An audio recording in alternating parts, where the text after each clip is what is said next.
Now we're going to look at the hypergeometric distribution. It's related to the binomial distribution. If we sample from a small finite population without replacement, the binomial distribution should not be used because the events are not independent. If sampling is done without replacement and the outcomes belong to one of two types, we can use the hypergeometric distribution. If a population has A objects of one type, while the remaining B objects are of the other type, and if N objects are sampled without replacement, then the probability of getting X objects of type A and N minus X objects of type B is, you can see two different formulas, and they're actually the same formula. If you look at the longer one, it corresponds to our combinations formula when it's expanded out. More often than not, we're going to use this bottom formula. If we think about what the A and the B stand for, the A is from the population or the total number, and it's what we're considering a success. B is also from the population, and it's what we're considering the failure. If we look at our N is the total number of objects sampled. So it's our sample size, just like we've seen N stand for before. And X is the number of successes from our sample. Let's look at how we can use this in an example. It says in Pennsylvania's Match 6 lotto game, a bettor selects 6 numbers from 1 to 49 without repetition, and a winning 6-number combination is later randomly selected. Find the probabilities of the following events and express them in decimal form. For Part A, you purchase 1 ticket with a 6-number combination, and you get exactly 4 winning numbers. So if we think about our letters, the A, B, N, and X, remember A is what we're considering a success, so in this case winning, and it's from the population. So they tell us that there's a winning 6-number combination, so our A equals 6. B then is from the population, the losers, the failures, what we don't want. So if we look at it, there's numbers 1 to 49. So if our population has 49 total numbers and 6 of them are winners, that means 43 of them are losers. So that's our B. Our N, remember, is our sample size. So in this case, the sample size is how many the bettor selects. And they tell us that the bettor selects 6 numbers. So our N is going to equal 6. Remember, X was the number of successes. So if we look at Part A, they tell us that we're looking for getting exactly 4 winning numbers. So that means our X equals 4.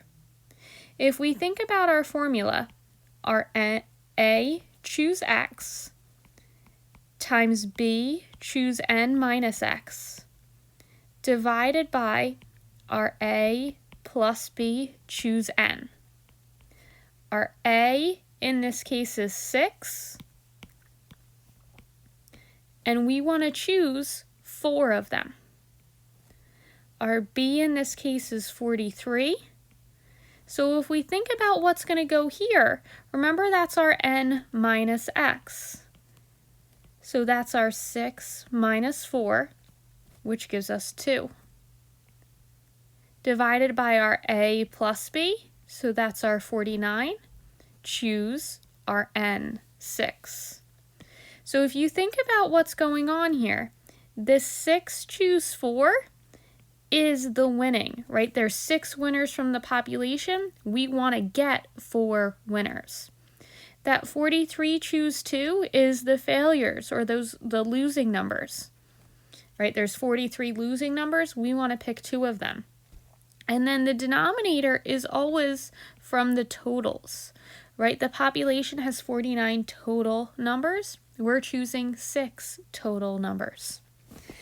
When you plug this in your calculator, you're going to notice that it's going to give you 9.68 times e to the negative 4. Remember that E-4 is our scientific notation?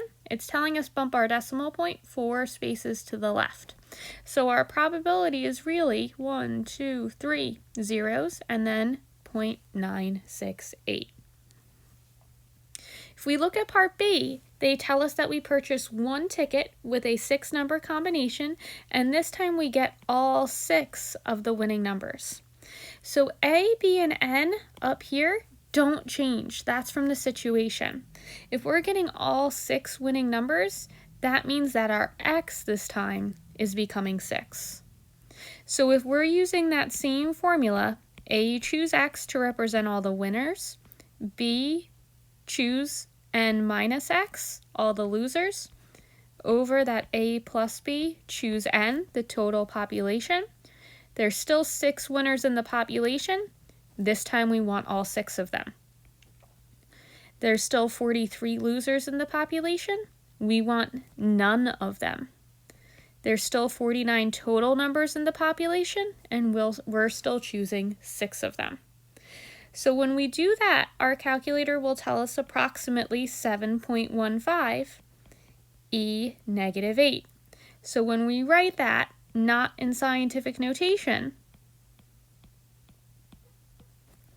we'll have 7 zeros, then 715. So it's a very small probability.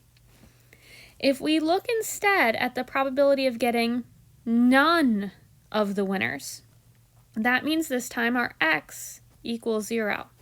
So we're still using our A choose X times B choose N minus X over A plus B choose N.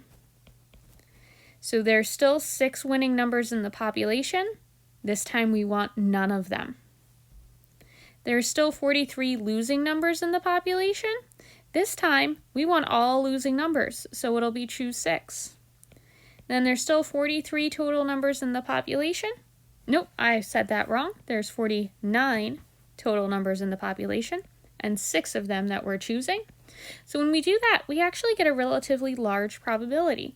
When we round to our 3 significant digits, we'll get 0.436.